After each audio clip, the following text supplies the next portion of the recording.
Hello, everyone. Today, I want to take you through what is probably one of the most revealing case studies in European Union energy law, because it shows us something very important, that EU energy law is not just about the law. It's always about law interacting with markets and markets interacting with geopolitics. And of course, the technical aspects of energy are also there always. So what we are going to do today is not just to describe Nord Stream or Nord Stream 1 and OPAL, but actually use them as a lens through which we understand how EU energy law works in practice, how it evolves under pressure, and how the Court of Justice ultimately reshapes it. Now, before we enter the legal discussion, I want to begin from a very basic, almost intuitive level, because if you do not understand why Nord Stream existed, the legal debates around it will not make sense.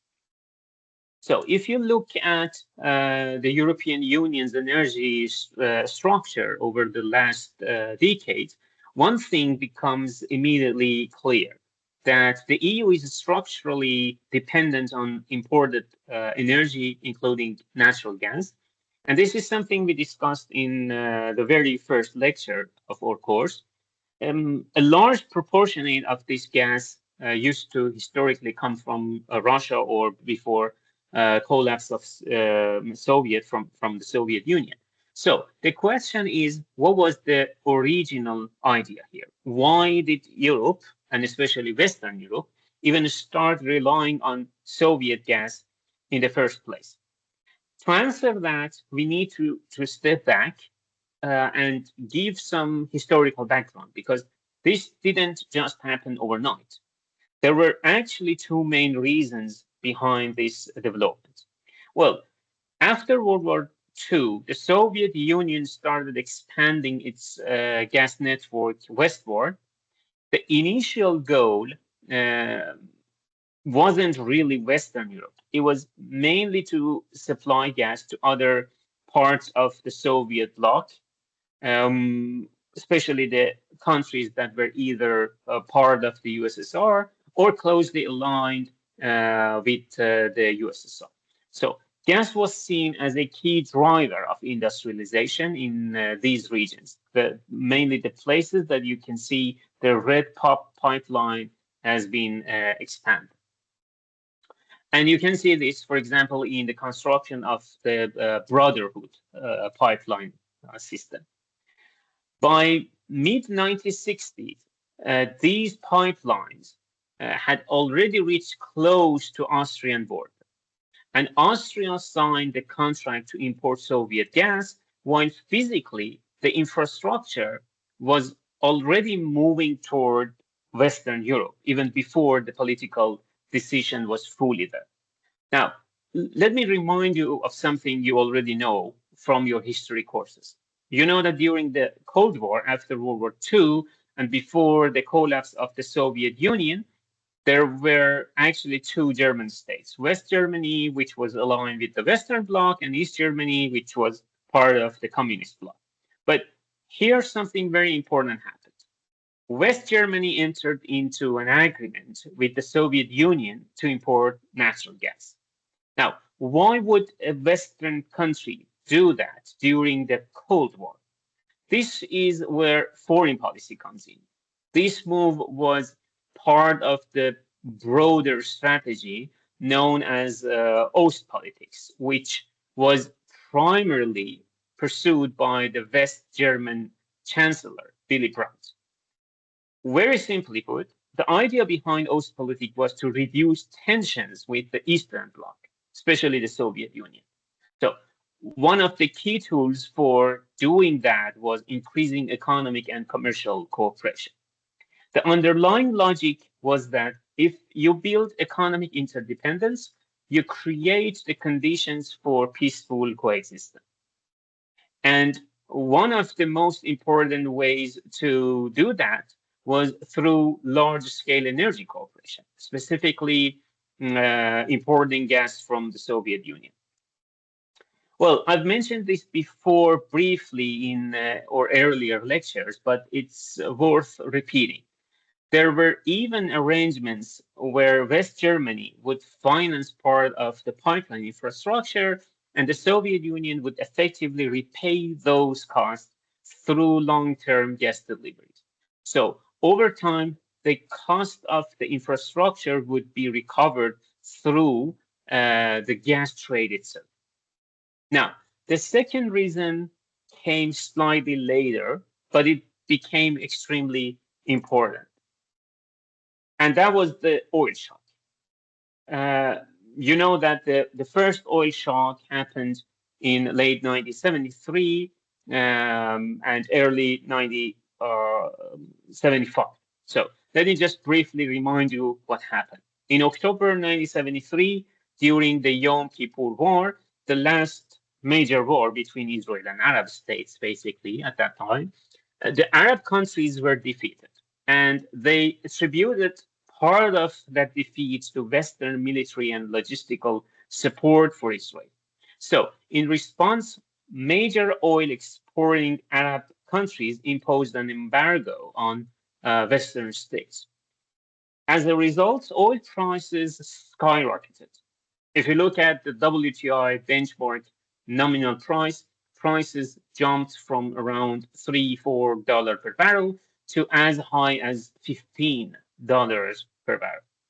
And for the first time, Western countries realized how vulnerable they were to disruptions in energy supply, I mean, oil. And this is the moment when the search for alternative energy sources became much more serious. That includes renewables, that includes nuclear energy, and very importantly, even natural gas. And at that point, Soviet gas became even more attractive option. So if you look at the map again on this slide, you can see something quite interesting. The Soviet pipeline network, as it expanded westward, especially converged at a point near the border between the Ukrainian Soviet Socialist Republic, part of the USSR at that time, and what was then Czechoslovakia. And this is actually indicated here by this yellow star. And from there, gas would be redistributed further into Europe. That point, geographically located around the city of Uzhhorod, effectively became the main dispatch hub for Soviet gas export to Europe. And this is an important historical fact to keep in mind. And now, because a natural question arises here. Why Ukraine? Why not Poland? Why not some other country? There were actually two main reasons behind this decision. One was very technical, and the other one was very political. The technical reason was that Ukraine had very significant underground gas storage capabilities. As we discussed earlier in the course, underground gas storage, or the UGS, is essential for managing seasonal fluctuations in demand. Gas consumption in Europe is highly seasonal, and without storage, it's very difficult to maintain stable supply. Ukraine had the geological conditions and infrastructure to support large-scale underground gas storage, which made it an ideal location for balancing gas flows. The political reason then was also very interesting. At the same time, together with that very technical capability, decision makers in Moscow saw Ukraine as a fully reliable and integrated part of the Soviet system. In their view, the relationship between Ukraine and the Central Soviet authorities could remain very stable and unbreakable. So even there was some uncertainty about other Eastern Bloc countries, like Poland, for instance, but Ukraine was seen as a safe and dependable partner. This made it logical, from their perspective, to assign Ukraine a central role in the gas export system. So up to this point, everything seemed to be working quite well. You had Western European countries, especially Austria and West Germany, that were demanding natural gas. You had a major supplier, the Soviet Union, with vast natural gas reserves. And you had a transit territory, the Ukrainian SSR, that facilitated the flow of gas to Europe and at the same time could benefit from underground gas storage facilities. But then the Soviet Union collapsed. And interestingly, at least initially, things seem to improve rather than deteriorate. So throughout the 90s decade, Russia was led by a president who appeared to be very open to cooperation with the West, Boris Yeltsin. He opened up the Russian energy sector to Western investment and encouraged collaboration with European companies. And by the way, a small side note here, which you might find interesting, is that if you walk through the Tallinn Old Town, you will actually see a mural of Yeltsin. He's one of the very few, or probably the only Russian leader who is positively remembered in Estonia on that wall, largely because of his role in supporting the independence and democratization of former Soviet states. So anyway, coming back to our main topic, during 90s decade, gas cooperation between Russia and Europe expanded significantly. You can see here the list of gas pipelines between Russia and Europe under construction or constructed, and especially in that decade. And one of the key developments in this period was the construction of the pipeline called Yamal-Europe pipeline, with a maximum capacity of about 33 billion cubic meter per year. And this pipeline routes Russian gas through Belarus and Poland into Germany. To give you a sense of the scale, the total gas consumption of Finland, the Baltic states, 3 of them, and Poland combined in 2019, the year before COVID and the market distortion after war and stuff, it was less than 27 billion cubic meter. So the capacity of this single pipeline was enormous. Keep this pipeline in mind, its name, its capacity, because we are going to come back to it later. So now, at the very end of the millennium, Yeltsin suddenly resigned and handed over power to his acting successor, Vladimir Putin, who soon became president of Russia.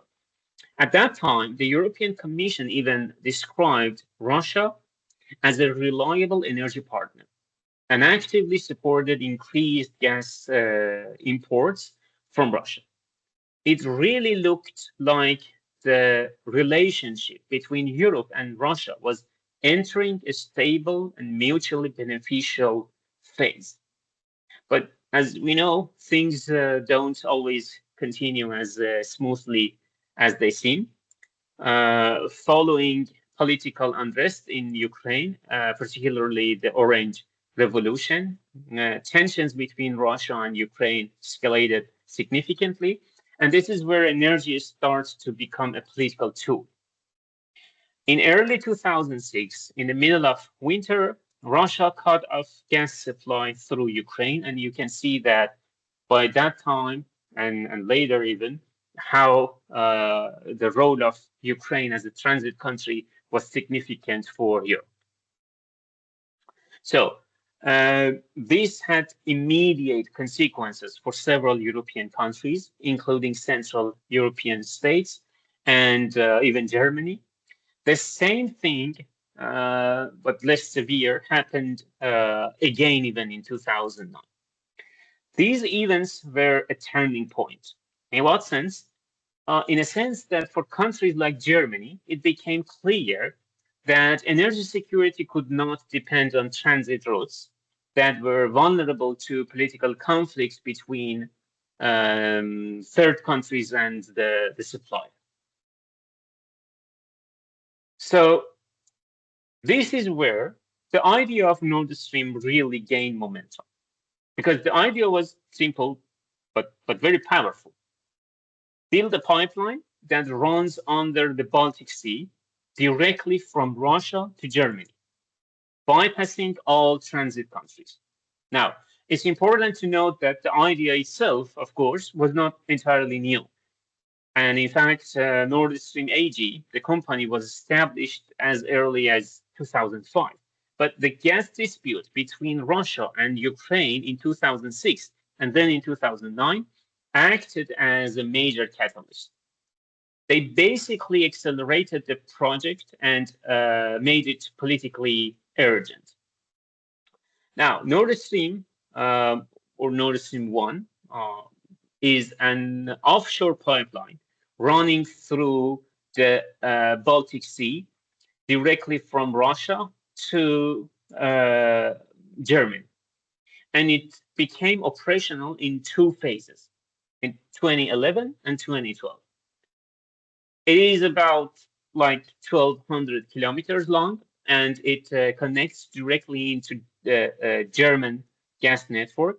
And from there, in northeastern coastline of Germany, gas can be distributed across Europe.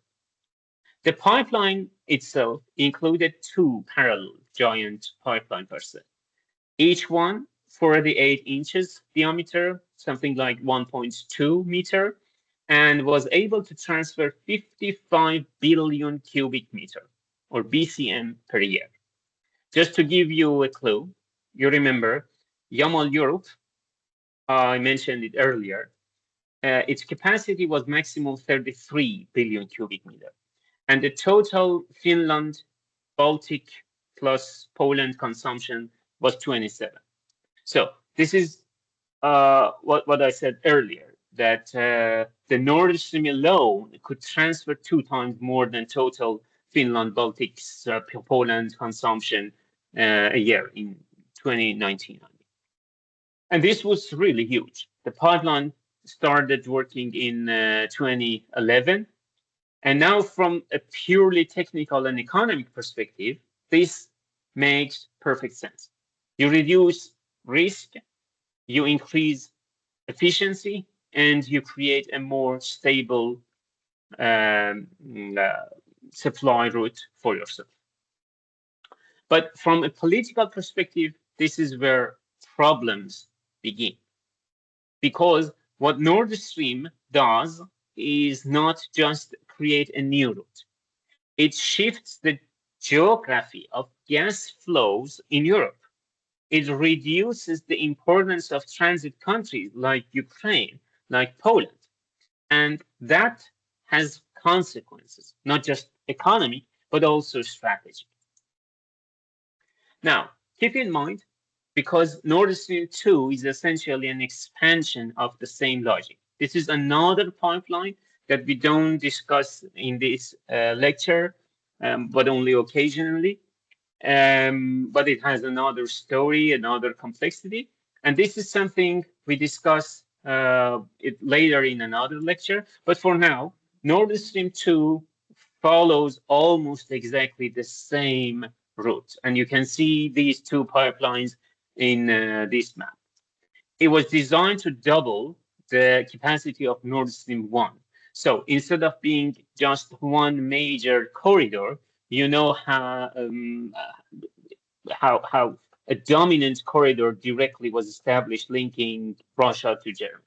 And this is where the controversy intensifies, because at this point, the question is no longer just about infrastructure. It becomes a question about market dominance, about dependency, about the internal functioning of the EU energy market. Now, with that background, kind of long introduction that I had to make for getting more and more into the legal detail, we can slowly move to what happened actually to the OPAL case as a legal case. So, recalling you what we discussed in previous lectures. In 2009, the European Union adopted what we call the third energy package. This is a set of legislative measures aimed at creating a fully functioning internal energy market. And when we say internal market, we are talking about a market where gas can flow freely, where suppliers can compete, and where infrastructure is not used to block competition. There are three principles that I need you to remind here, and everything else we discussed today will build on them. I think I talked about them for zillions of times, but to be sure that we are on the same page, let's review them very quickly. The first one is unbundling. The idea behind unbundling is that companies that produce or supply gas should not control the transmission networks, because if they do, they have an incentive to exclude competitors. So imagine you are Gazprom and you both produce gas and own the pipeline. Why would you allow your competitors to use your infrastructure? You would not. So the EU says we separate these functions. The second principle is third party access, or TPA. This means that pipelines must be open to other users. If there is capacity available, it cannot be reserved exclusively for one company. Access must be granted on a non-discriminatory basis. And the third principle is regulatory oversight. We have basically here national regulatory authorities, the NRA, and this must supervise tariffs, access the conditions to ensure transparency and fairness, and so on and so forth. We know that there are many responsibilities and authorities granted to the NR. Now, these principles are designed for the internal EU market. And here is where the first major legal issue appeared. And as we discussed before, by the time of third gas package, third gas directive of 2009, these three principles were quite well developed in the European Union. Now, I want to give you a minute. Maybe you can pause the video for now and think about a critical question. Does this framework, the second gas directive, because at that time, second gas directive was applicable to the pipeline when it was under construction. Does this framework apply to Nord Stream pipelines?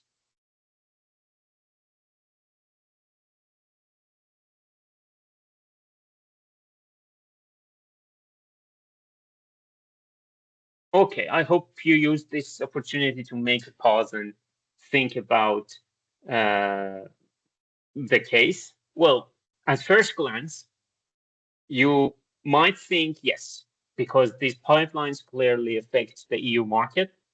They should be covered by the second gas directive. But legally, it is not that simple. Well,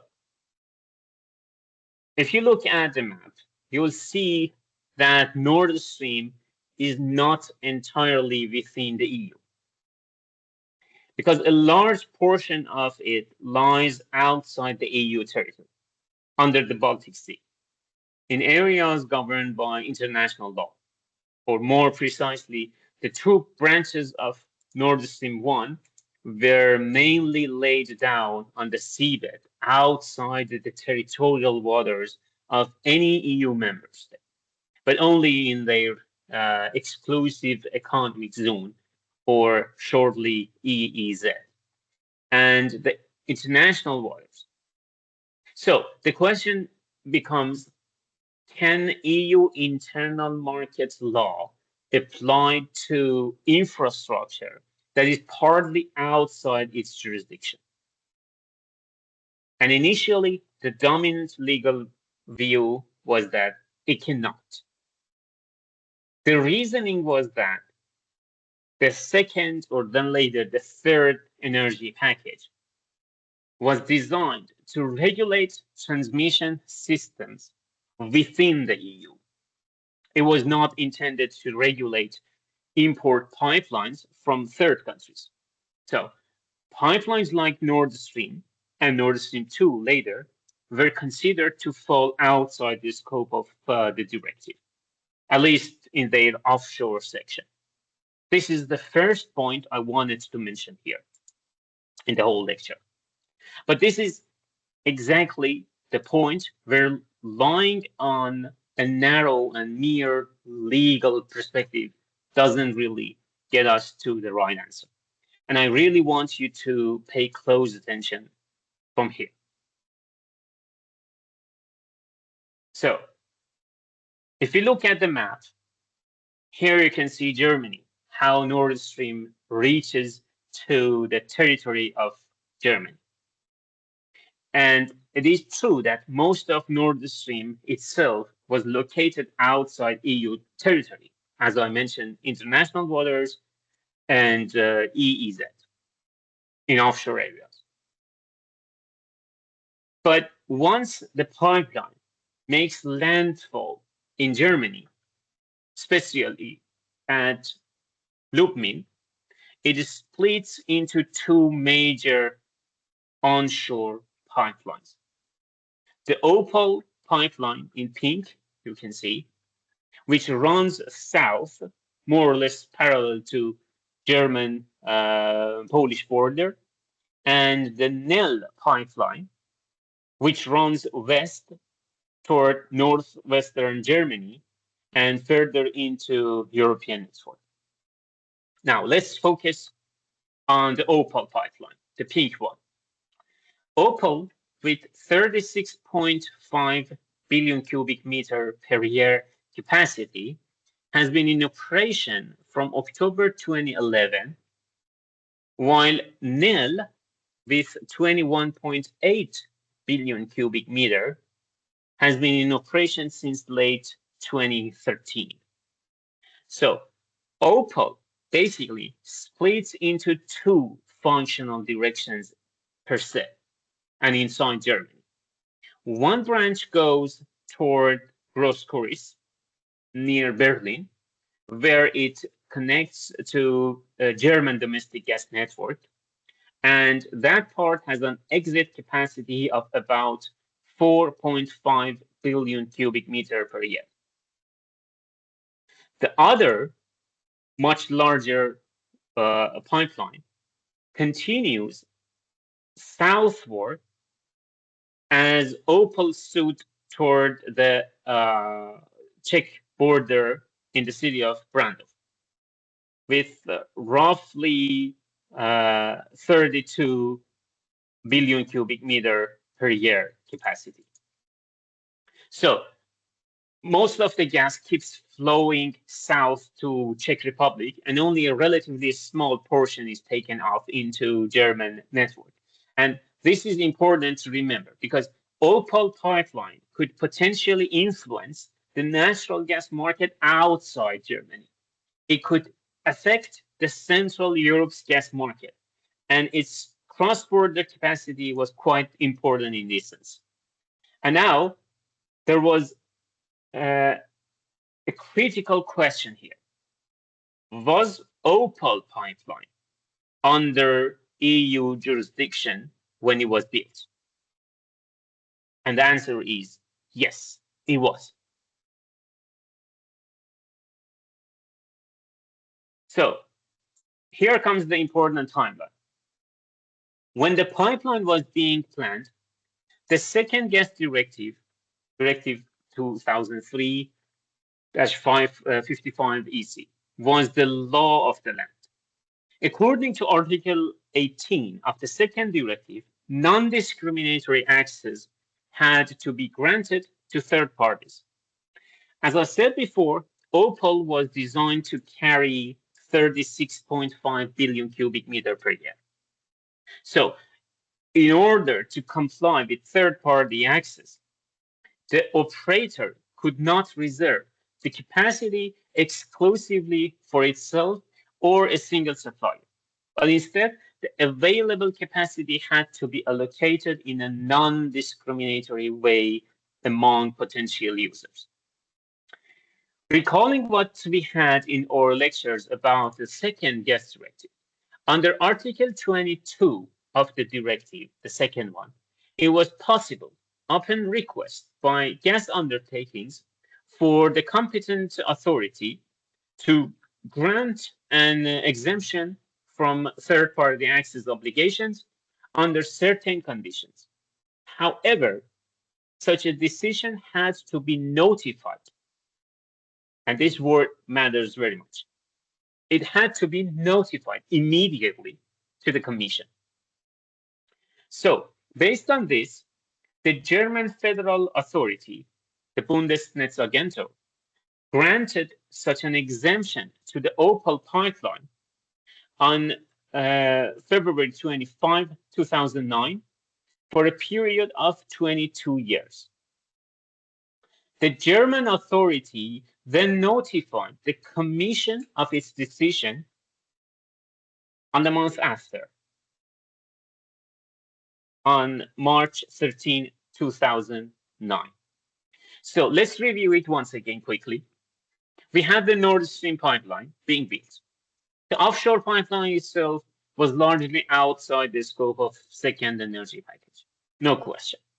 But in its onshore extension, once it entered to Germany's land, namely NIL and OPAL, these two branches fell within the scope of EU internal gas market rules, including third-party access requirements.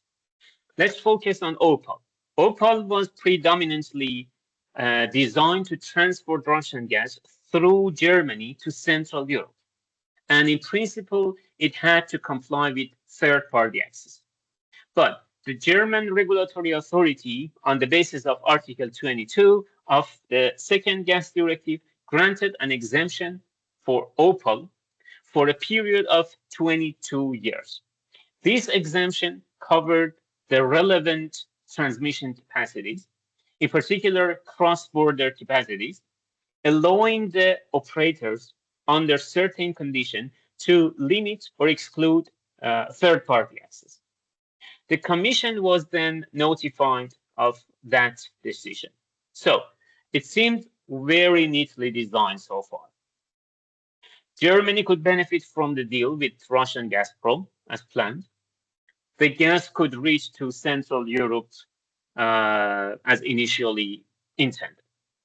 But actually, that was not the case, because the Commission did not approve the German federal authority, this Bundesnetzagentur, and its decision had to be modified. But why? At this point, the Commission became concerned. Let's put it this way. The Commission thought to itself, well, we introduced third-party access to preserve competition in the market. Then we had two major conflicts with Gazprom in January 2006 and January 2009, where gas supplies were cut off. And now, as if nothing had happened, just a couple of months later, the German regulator adopts a decision that effectively guarantees Gazprom's dominance in Central European gas market for the next 22 years by granting this exemption. That doesn't make sense. So the Commission decided to intervene and impose some condition. Because under Article 22, paragraph 4, the Commission has the right to amend the decision by the NRAs. So the Commission told the German authority, Bundesnetzagentur, you can keep your decision, but you need to add two conditions. So in practice, the exemption was limited. What was the first condition? The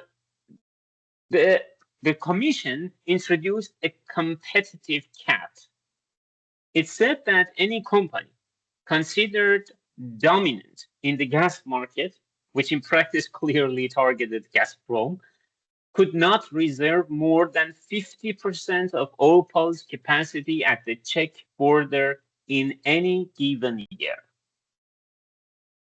This was clearly aimed at preventing capacity burdening and ensuring at least a minimum level of access for others.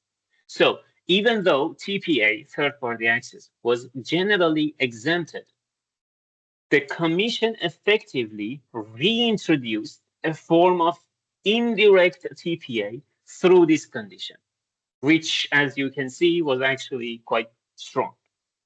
Now, pay attention here. This 50% cap did not come from the directive itself, because sometimes people make confusion here. They think that TPA means 50% half capacity. So this 50% cap was not coming directly, explicitly from the directive text itself or from third-party rules. This number was the result of the Commission exercising its power under Article 22, paragraph 4.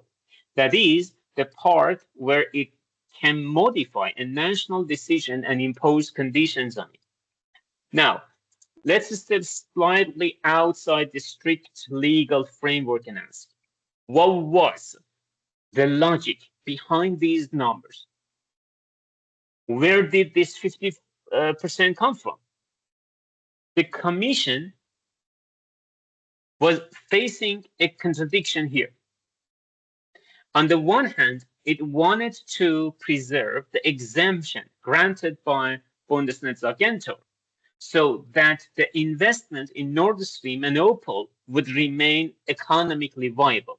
But on the other hand, it did not want a dominant player, well, Gazprom, especially given the recent conflict, to lock in 100% of the capacity and effectively monopolize the entire route. So the Commission was looking for a middle ground. And why exactly 50%? Well, this number reflects a classic structural cap, which is used in competition policy, not a technical gas rule. The logic is that if a single player controls more than roughly 50% of a key infrastructure capacity, it can effectively control the market, what we call market foreclosure. If you keep this below 50%, at least structurally, there is still space for other players and full monopoly is avoided. So 50% here functions as both a symbolic and practical threshold to prevent complete dominance, not because it guarantees perfect competition, but because it prevents absolute control. But why not 30%? Why not 70%? Because the Commission was balancing two objectives. If it set the cap too low, say 30%, the economic viability of the project could be undermined. If it set it too high, like 80%, then practically the monopoly would remain. Useless cap. So 50% became a regulatory compromise. Half the market can be used by the dominant player, and the other half remains potentially open. So at this point, the Commission added a second condition. This one was more detailed and more operational. It said that the 50% cap could be exceeded, but only under certain conditions. Especially, the company would have to implement a gas release program. What was it? This gas release program meant that any company exceeding the 50% threshold must, first of all, release 3 billion cubic meter of gas per year through a process that is open transparent, and non-discriminatory. Second, there must also be a corresponding capacity release. So, in other words, the undertaking managing the pipeline or the undertaking required to carry out the program ensure the availability of corresponding transport capacities. The undertaking must also ensure the free choice of the exit point to whom wants to use the released capacity. So finally, the form of gas release and capacity release program was subject to the approval of the Federal Network Agency. The key legal takeaway here is that the Commission did not revoke the exemption. That's very important. But instead, it used its power to condition and limit it. So in order to balance investment incentives with the preservation of competition in the internal gas market. Now, a question you might have is, what was the logic behind the 3 billion cubic meter figure? If we put together different analysis, 3 points emerges. First, the legal issue was not lack of capacity. It was the absence of third-party suppliers. Because structurally, gas entering OPAL come almost exclusively from Nord Stream, as you can see it in the map. This means that effectively only Gazprom had supply. So even if 50% of capacity remained available, there was no guarantee that anyone would actually use it. Because just look at the map and find some way that someone could actually reach to the leftover capacity. And that was actually later confirmed in practice. Capacity often remained unused. So the Commission understood that the problem was not insufficient capacity for competitors. It was the absence of competing gas suppliers. Secondly, gas release program was essentially a tool to create what we might call artificial competition. This is a classic antitrust type remedy. The Commission was effectively telling Gazprom that you must bring part of your own gas into the open market and sell it under competitive conditions. This could allow other traders to access gas and then compete downstream. So the goal here was to create market liquidity, not necessarily to fill the pipeline completely. And thirdly, why exactly 3 billion cubic meter and not, say, 10 billion or 15 billion? Here, to be honest, the number reflect a political regulatory compromise rather than a precise economic calculation. The logic was that it should be small enough to keep the project attractive for the investor, I mean Gazprom and the operator, but large enough to create a meaningful market test. And this 3 billion cubic meter is roughly around 10% of the capacity of that pipeline, which in European gas market is often considered sufficient to create a benchmark trading volume.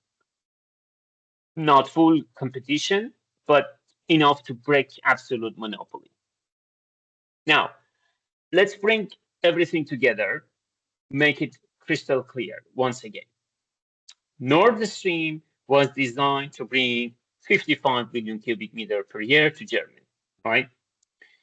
The volume would then be split between two pipelines.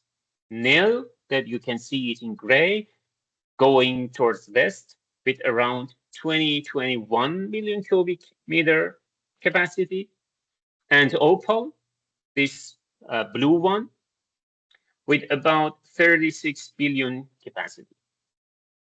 And this OPAL delivering gas toward the Czech border, where effective capacity around 32 billion per year.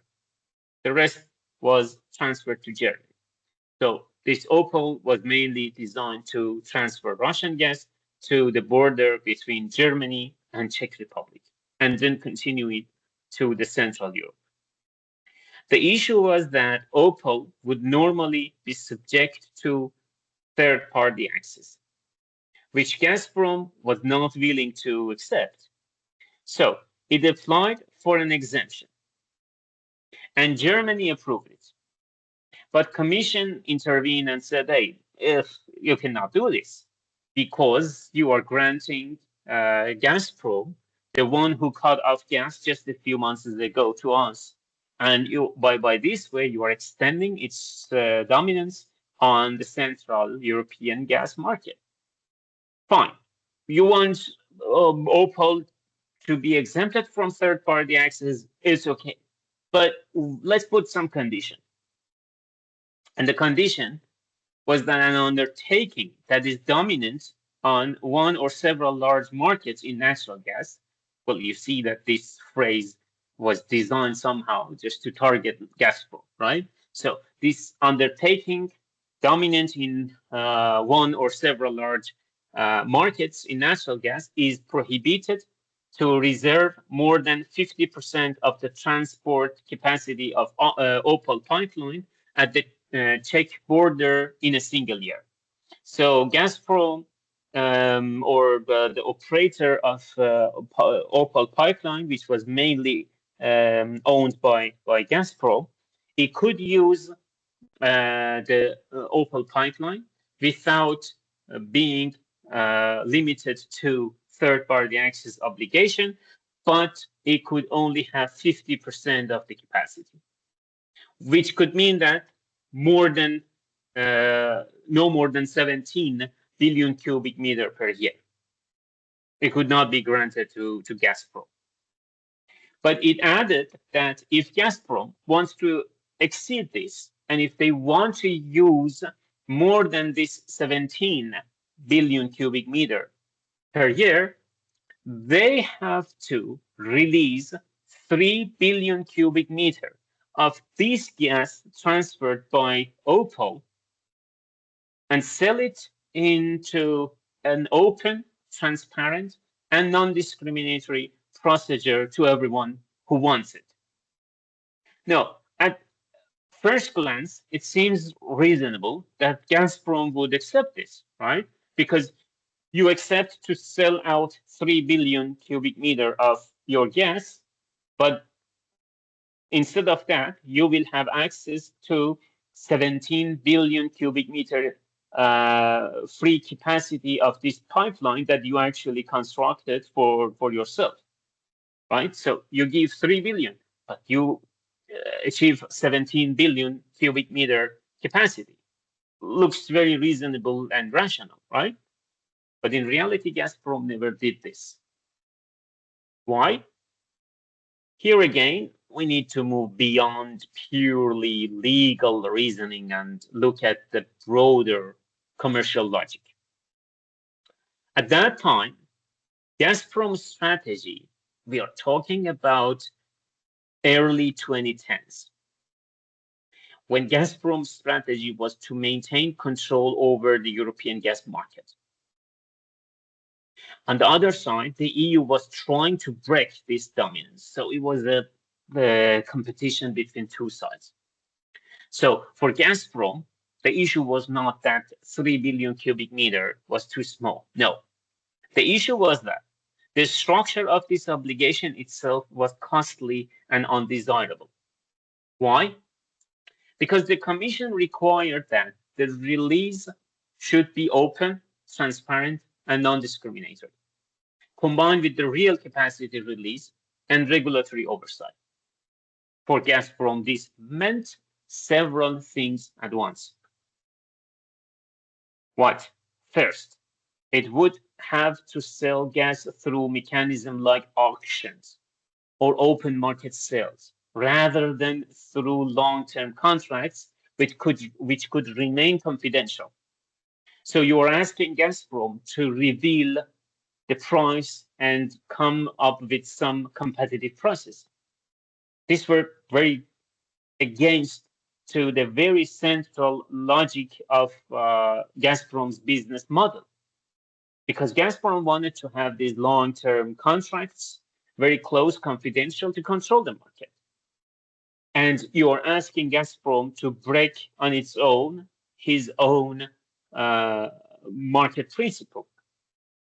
Secondly, the buyers of this gas, let's say traders, they could resell this in downstream markets, even near the Czech border.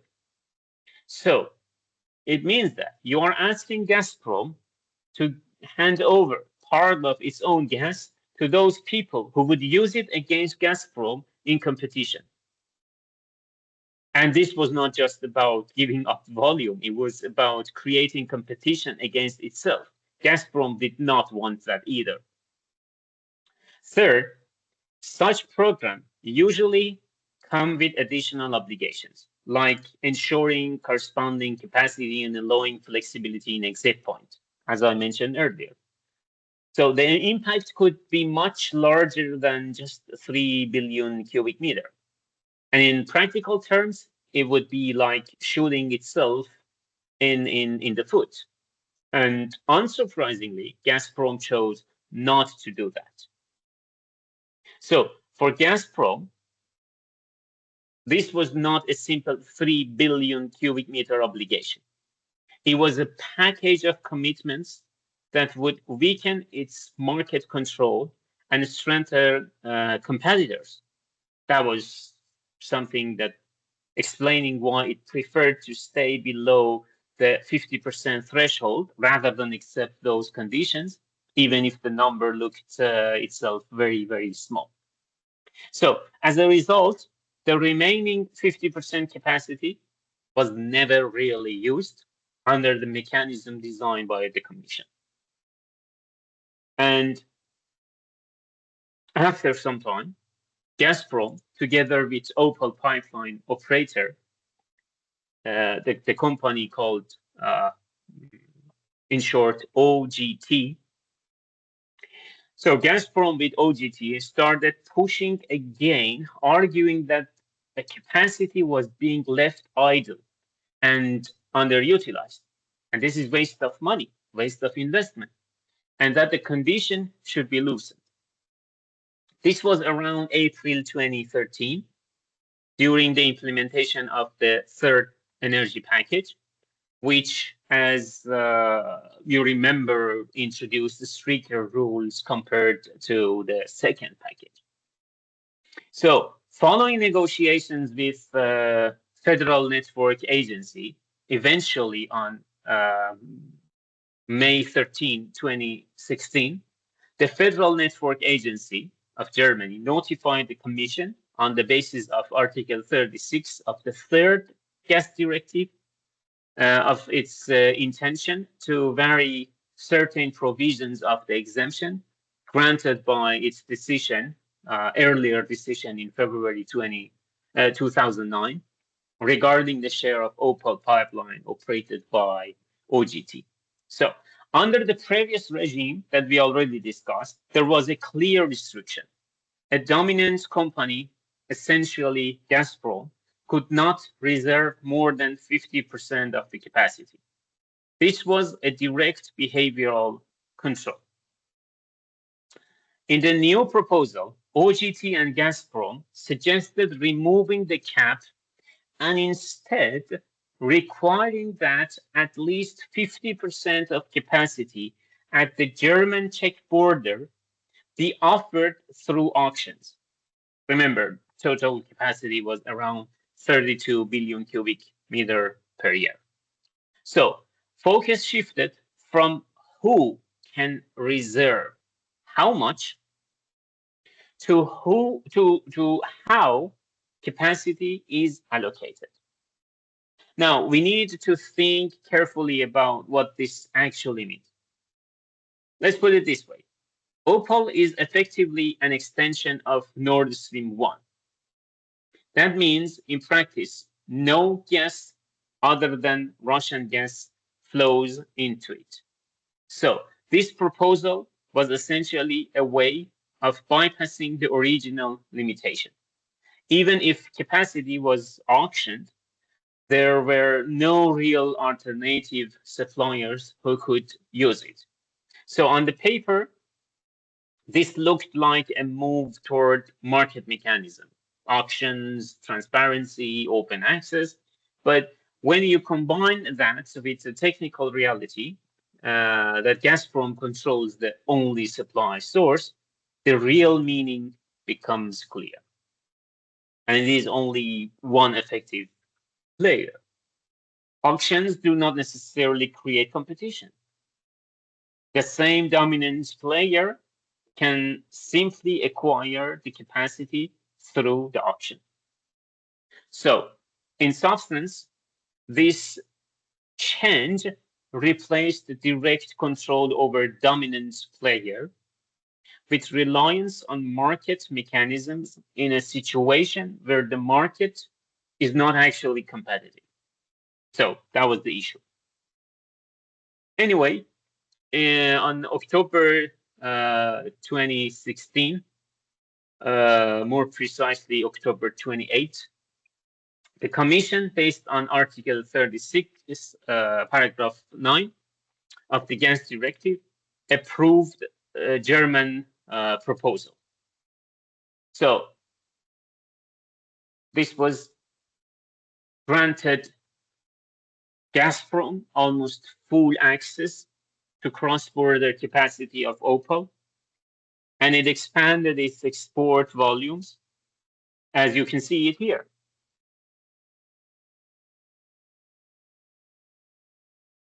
So, Commission approved of the exemption, the decision by Bundesnetzagentur, faced strong opposition from Eastern and Central European states, especially Poland.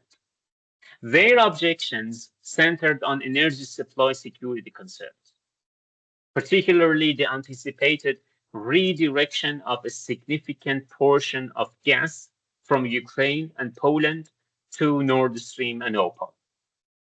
So once again, if you look at the map, you see that before Nord Stream started operation, Russian gas used to flow to Central Europe, transiting through Poland. And the Yamal-Europe pipeline, transporting Russian gas through Belarus and Poland to Germany, or through Ukraine and Central European states. But granting almost full access to Gazprom via OPAL pipeline could mean that Russia could reduce utilization of Poland and Ukrainian routes, and this was jeopardizing energy security in the region from Warsaw's perspective, and arguably contradicted efforts to diversify gas supply routes. You see the point here? So it's about diversification of routes rather than diversification of the supply. Now, here is a question for you to think about. Did this actually conflict with EU gas market law? Could Poland's argument have a legal basis that by OPAL full access, you are undermining or energy security and you should not do it? Well, at the moment, the answer was not straightforward. In 2016, we are talking about. And precisely because of the complexity, the case took years to resolve, and eventually leading to final judgments only in 2021. And even after that, it continued to generate significant controversy among legal scholars. So in this case, on one side, we had the Commission supported by Germany, and the other side, Poland, backed by Latvia and Lithuania. Anyway, Poland challenged the Commission's 2016 decision before the General Court of European Union on December 16, 2016, and brought an action for annulment of that decision. And eventually the case reached the Court of Justice.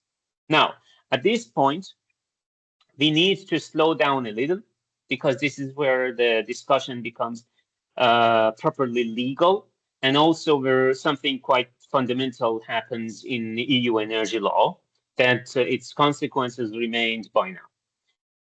Poland's challenge to the 2016 Commission decision originally had 6 pleas, but it basically comes down to 2 main arguments. First, the energy security condition under the directive. Second, the principle of energy solidarity under TFEU, Treaty on Functioning European Union. You know it.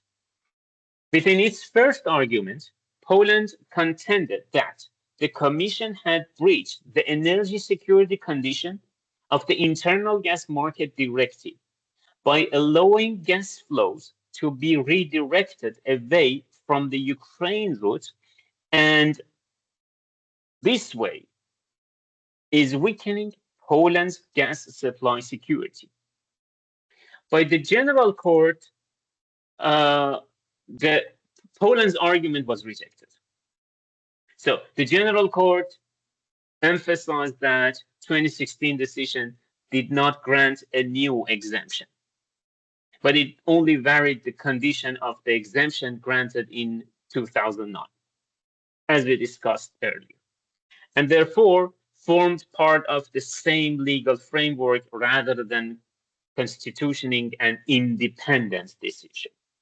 So this means that the conditions imposed in 2016 did not alter the OPAL pipeline as an infrastructure, and the assessment of energy security pertained to 2009 when the exemption was initially authorized. Up until this moment, and this is important, up until this moment, most of the debate around OPAL was framed in terms of market rules and the concept of security of supply. I mean, the question was whether the Commission had correctly applied the rules on third-party access, whether the exemption conditions were met, and whether increasing Gazprom's access to capacity was compatible with the objectives of the internal energy market and security of supply. But Poland did something very interesting in its legal argument. Instead of focusing only on market rules, it shifted the discussion to a broader treaty principle. It relied on Article 194 of the Treaty on Functioning of the European Union, which set out the objectives of the EU energy policy. You remember that. We had this earlier in our course. So, if you look at Article 194, it mentions several things. The functioning of the energy market, security of supply, energy efficiency, and importantly, it refers to energy policy being conducted in a spirit of solidarity between member states.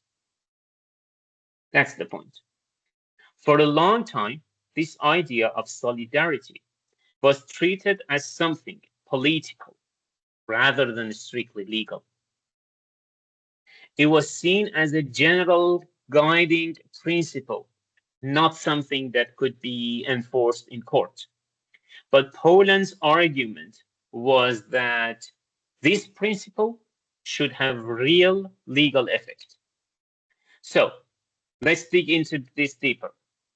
Within the second plea, Poland had argued that the Commission's decision violated the principle of energy solidarity under Article 194, paragraph 1 TFEU, by compromising its energy security. The essence of the argument derived from an interpretation resulting in a consideration that the principle mandates both member states and EU institutions to pursue EU energy policy objectives collectively.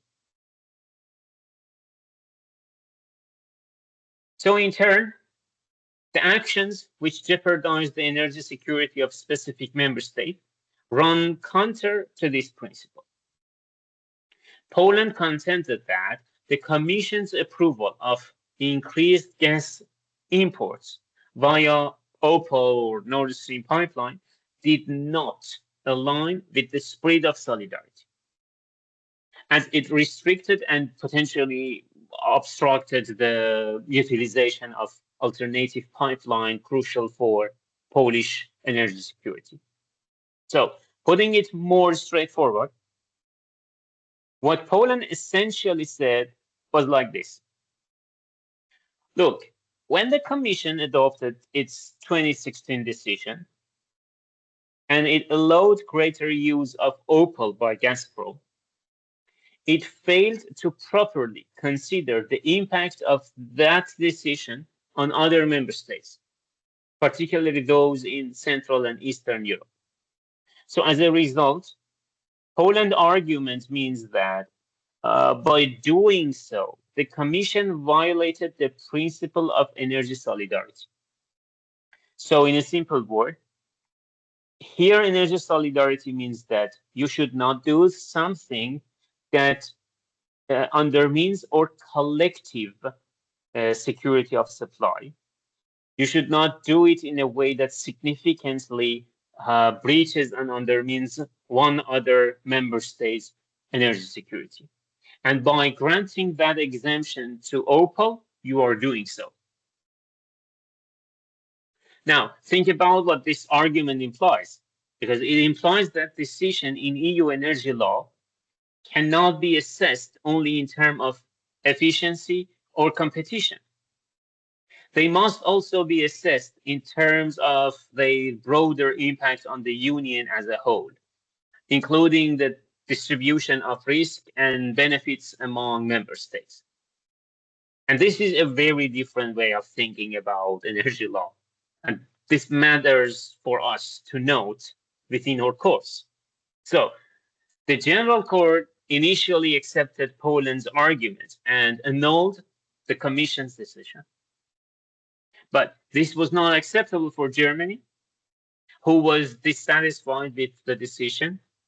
So it approached the Court of Justice of the European Union while seeking to overturn the ruling and presented several grounds for appeal.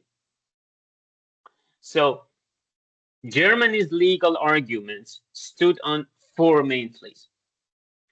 First, the first one, Germany contended once again that the principle of energy solidarity holds merely the status of an abstract, purely political notion. And they argued that this lacks legally binding effect. And because of this, it does not carry any legal obligation as such. So it should be interpreted only as a political notion. Then they said that we should put forth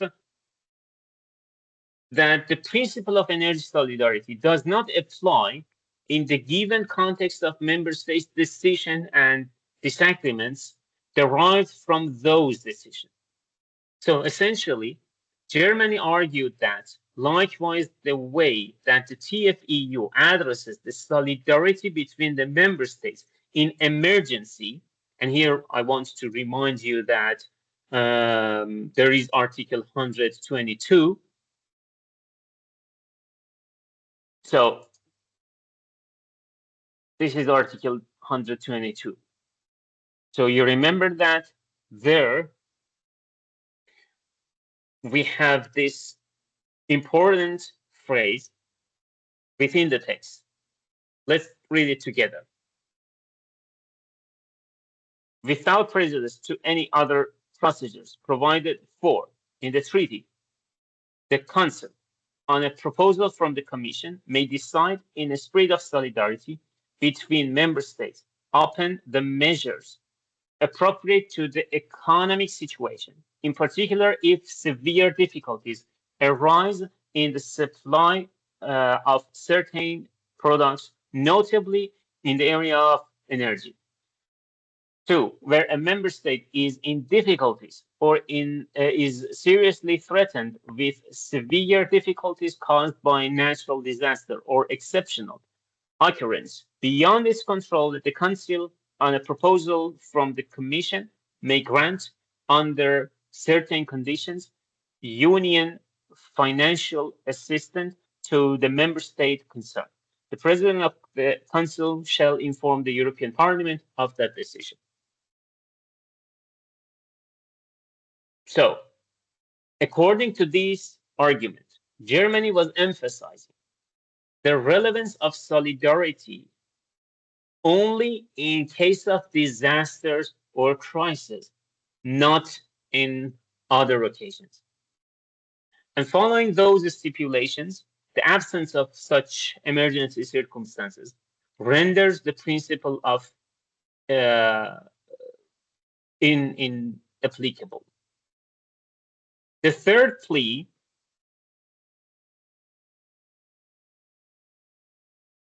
revolved around a hypothetical scenario where the principle of solidarity would be applicable and justifiable.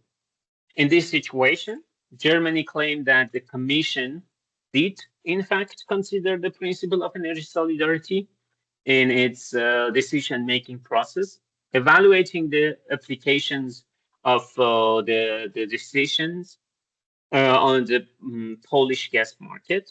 And lastly, Germany said that there exists no mandatory requirement for the Commission to explicitly mention the principle of energy solidarity on its decision.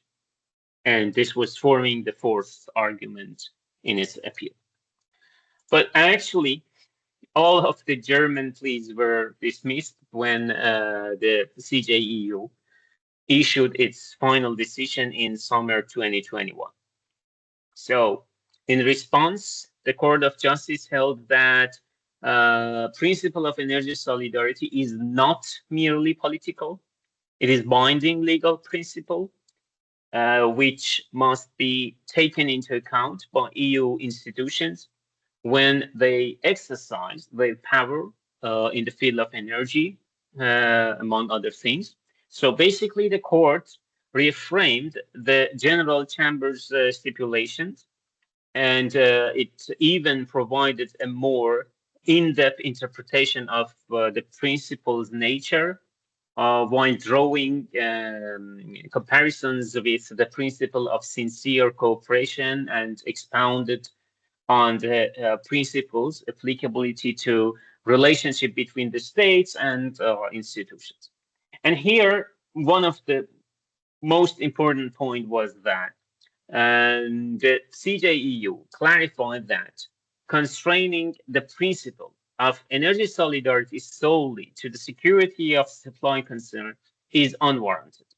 It's unreasonable. This could mean that the security of supply is one manifestation of the principle, but the scope of energy solidarity goes even broader. And the court also refused to accept Germany's argument that the Commission had adequately considered the energy implications for Poland's energy security. So this was a critical moment, because what the court is saying is that solidarity is justiciable, meaning that it can be invoked before a court. It can be used to review the legality of decisions, and it imposes real obligations on institutions, like, for example, the Commission. Now, let us look more closely at the reasoning of the court. The court emphasized that the European Union is based on a system of shared competences, and that energy is one of those areas where both the Union and the member states have roles to play. So in a system like this, solidarity is essential to ensure that the interests of the Union as a whole are taken into account. The court also stressed that energy policy decisions could have significant cross-border effects. It means that a decision that appears beneficial for one member state may have negative consequences for another. And as a result of this, the Commission should assess these effects and balance them appropriately. In the OPAL case, the court found that the Commission had failed to carry out that assessment. It had focused primarily on the efficient use of infrastructure and the functioning of the market, but it had not adequately considered how increased use of OPAL by Gazprom would affect the security of supply of other member states. And as a result, the decision was annulled. Now, let us pause for a moment and reflect on what this means in general for the EU energy law. Before this case, EU energy law was largely understood in terms of market integration and competition. This is the point I mentioned earlier. But this main objective was to create a liberalized market where gas could flow freely and where companies could compete. These two are the most repeated principles in those documents talking about the integrated and single energy market in Europe. And I think I frequently emphasize this in our course so far, zillions of times. But after this case, we have a more complex picture because energy law now includes a stronger element of solidarity, which actually requires consideration of broader political and strategic factors. This does not, of course, mean that market rules are no longer important. No, they remain central, but they are no longer the only consideration. Now, it is super critical to understand what actually the CJEU's decision has brought to the energy law and what consequences it had for the new project by adding a new layer of legal uncertainty. Why? Why legal uncertainty? Because solidarity is not a precisely defined concept. It requires a case-by-case assessment. It involves balancing different interests. Of course, these interests may be difficult to quantify in some cases. So, more precisely, and given that the CJEU's decision obliges the member state to evaluate the consequences of their energy decisions on other member states' energy security level, which is actually complicated. Why? Because you need to define who are going to be affected by your decision, by your plans, and even potentially. And of course, it's not always easy to define. At the same time, it opens the door for member states to challenge decisions that they perceive as harmful to their interest. And this is the additional uncertainty I mentioned.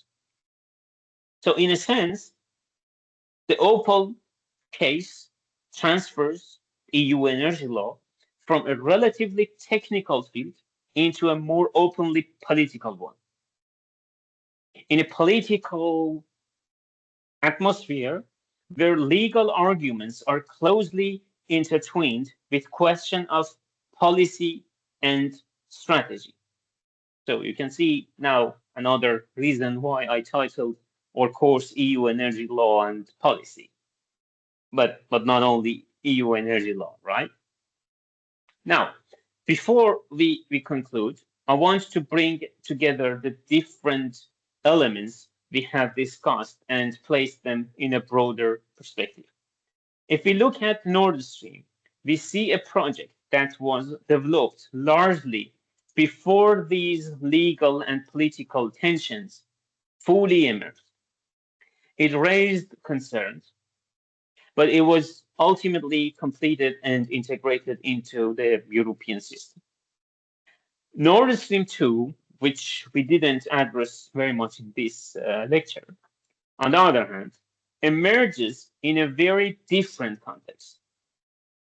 By the time it is proposed and developed, the EU has a more advanced regulatory framework, greater awareness of dependency risk, and deeper divisions among member states regarding relations with Russia. And still, we are talking about the time before the Russian full-scale invasion of Ukraine in 2022. So this leads to a situation where the project is not only controversial politically, but also legally contested. Because the amendment of the gas directive in 2019 is a direct response to this situation. It represents an attempt by the EU to extend its regulatory framework to external pipelines, at least partially.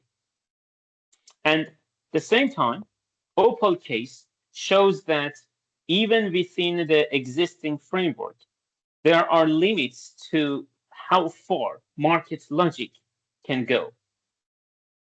So the principle of energy solidarity acts as a counterbalance that ensures that the interests of all member states are taken into account. So what we have in the end is a multi-layer legal structure. We have internal market rules, such as unbundling and third-party access. We have treaty principles like solidarity. We have amendments that extend the scope of regulation to external infrastructure. And we have judicial decisions that reinterpret and reshape these rules. All of these elements interact in complex ways. And this is why the Nord Stream case is so important. And once again, I return to one of my favorite conclusions that I've been repeating in our course so far as well. The OPAL case shows that EU energy law is not static. It's highly dynamic. It evolves in response to the real world challenges. It adapts to political pressure. And it is shaped not only by legislation, but also by litigation. On top of all, within the EU energy law, you must broaden your thinking perspectives. You cannot limit yourself within the law, but you need to carefully consider energy politics, or better yet, energy geopolitics. Obviously, the political intentions were Poland's driving force on this OPAL case, so the Nord Stream idea was, shows the importance of such perception. And ignoring this perception is a significant mistake if you want to just comprehend the case without taking into account the energy geopolitics and political drivers. And of course, all happens on the basis of technical considerations. So to conclude, there is one key takeaway from today's lecture, and it is like energy law in the European Union cannot be understood purely as a set of technical rules governing the markets. It is also a field where fundamental questions about sovereignty, about solidarity, about security are constantly negotiated. And here, cases like OPAL and Nord Stream provide a clear illustration of this dynamic because they show how infrastructure projects can trigger legal change, how member states can use litigation to influence policy, and how the Court of Justice can elevate general principles into binding legal standards. And in doing so, well, they remind us that law is the field uh, in which, in energy field in particular, perhaps more than in many others, is inseparable from the broader political and economic context, and here also technical aspects that it operates. So thank you for your attention. I hope you find this insightful.